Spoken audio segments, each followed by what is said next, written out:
What's up, guys? What's going on? I'm Paul. This is Pauline Theology's daily devotional with Trust in Jesus Ministries. We're going through Genesis. We're in chapter 39, verses 1 through 6.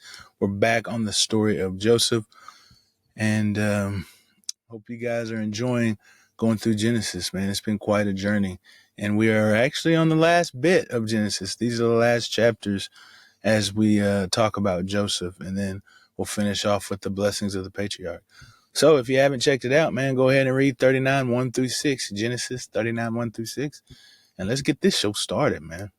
So what is Genesis 39, 1 through 6 talking about? We see that God has blessed Joseph as he is headed down to Egypt. As he has been sold, now he has been bought. A little transitionary note.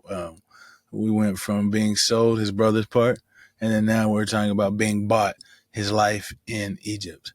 But it says he was bought and that the Lord was with him. Man, those are good words, aren't they? Those are good words. Yahweh was with him. That's what it says. Man, and that's a beautiful thing about life in Christ, is that he is with us as well. And so after that, it says that quite a few times, Yahweh was with him. Yahweh was with him. Then it says that whenever this guy Potiphar saw that Yahweh was with him, that he placed him over everything. There was not one thing that not Pharaoh, but Potiphar left out of his hands except for food. Now that's a weird thing to say. He gets to have everything except for food. But as I was reading through some commentaries, it was talking about how this could be a euphemism for his wife. And I can't remember exactly why. It was some words that they were talking about that align with those things, but I can't remember. I'm sorry, guys. But we will see that Joseph says the same thing later on in the next the next part of the story, and he switches that with his wife. So that's also an indicator that that could be a part, or that could be what that means. But anyway, how can we find God in this? Well, he's sovereign and he's faithful, man, because he is taking care of Joseph, being faithful to his promise, because we're going to see that this story kind of starts the movement of all of the sons of Israel to Egypt. And then remember that when God was speaking with Abram about the promises and telling him the future events of what's to occur for his progeny, he said that his people will be wanderers in a foreign land for, I think, 400 years. And this is the start of that movement. This is the start of this fulfillment of the promise. So we see that he's sovereign and faithful in creating that to happen. He's trustworthy as well, because we see that he is doing the very thing that he said he was going to do. But we also see that he's faithful and sovereign to the promises because of the blessings that Joseph is getting is falling on whomever he is over or under, I guess. And so because of Joseph being over all of Potiphar's house, it says that Potiphar was blessed in the field and in the house. So everything that Joseph touches is being blessed. And so because Potiphar is blessing Joseph, taking care of him, giving him all that he needs or wants, then Potiphar is being blessed as well. And that's another fulfillment. It says those who bless the seed of Abraham, they will be blessed. And this is just another picture of the promise being fulfilled.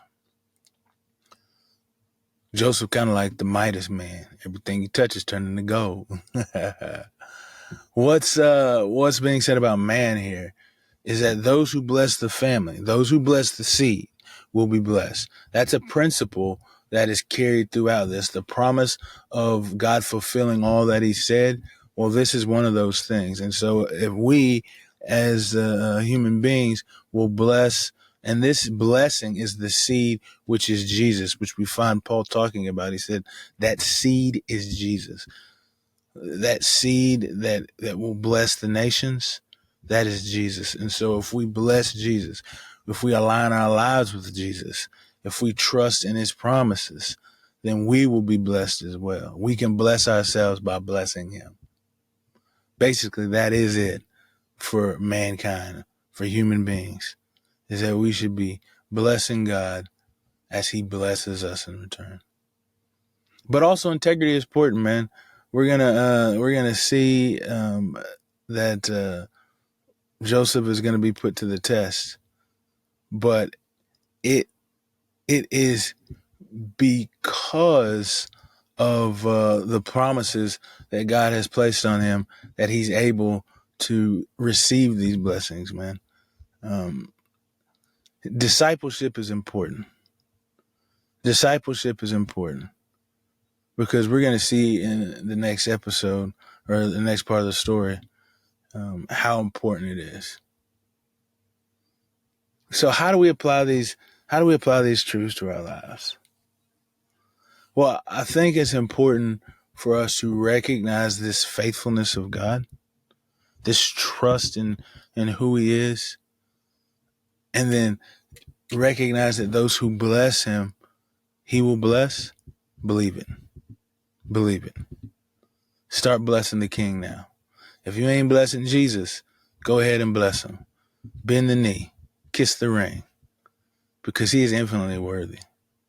And if I could tell you how good he was, man, how good he is, not was, is. Because he's continually good. So bless the King. God bless you guys. And I'll see you in the next episode as we continue the Joseph saga.